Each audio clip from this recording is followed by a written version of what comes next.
আসসালামু আলাইকুম। Computer classroom YouTube চ্যানেলে আপনাদেরকে স্বাগতম। বন্ধুরা, বেসিক কোর্সের এই পর্বে আমরা শিখব কীভাবে মাইক্রোসফট ওয়ার্ডে একটি টেবিল নিতে হয়। এজন্য আমাদের প্রথমেই চলে যেতে হবে মাইক্রোসফট ওয়ার্ডের ডকুমেন্টে এবং ডকুমেন্ট থেকে চলে যেতে হবে ইনসার্ট ট্যাবে। ইনসার্ট ট্যাবে যাওয়ার পর এখানে একটি অপশন দেখতে পাচ্ছেন ট্যাব। এই ট্যাবে আপনি ক্লিক করলে এখানে আপনি যতগুলো সিলেক্ট করে দিবেন, এদিকে আপনি এগুলো হচ্ছে রো আর কলাম, আপনি কতগুলো নেবেন সেগুলো আপনি মাউস দিয়ে সিলেক্ট করে দিবেন।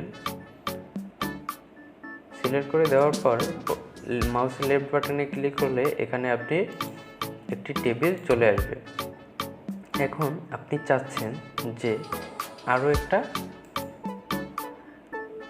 রো নিতে, তো এর জন্য আপনাকে এখান থেকে রো নেওয়ার জন্য এখান থেকে মাউসের রাইট বাটনে ক্লিক করতে হবে। রাইট বাটনে ক্লিক করার পর এখানে দেখুন ইনসার্ট ট্যাব রয়েছে। ইনসার্ট ট্যাবে ক্লিক করার পর আপনি কোন দিকে রো নিতে চান, রাইটে না লেফটে। যদি আপনি রাইটে রো নিতে চান তাহলে ইনসার্ট রাইট, যদি লেফটে নিতে চান ইনসার্ট লেফট।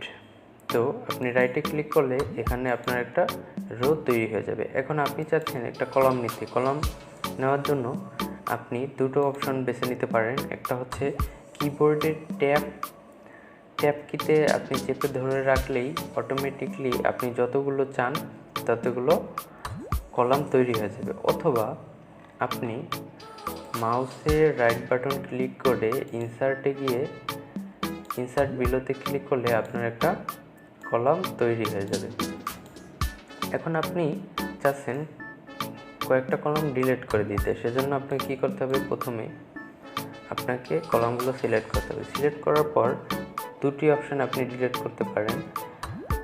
কিবোর্ডের ব্যাক স্পেস কি চেপে ওকেতে ক্লিক করলে আপনার কাঙ্ক্ষিত অপ্রয়োজনীয় টেবিলের কলামগুলো ডিলিট হয়ে যাবে, অথবা আপনি যদি চান তাহলে প্রথমে সিলেক্ট করার পর রাইট বাটনে ক্লিক করবেন। রাইট বাটনে ক্লিক করার পর দেখুন ডিলিট ট্যাব, এখানে ক্লিক করবেন। ডিলিট কলাম না ডিলিট টেবিল, ডিলিট টেবিলে ক্লিক করলে পুরো টেবিলটাই চলে যাবে। আর যদি আপনি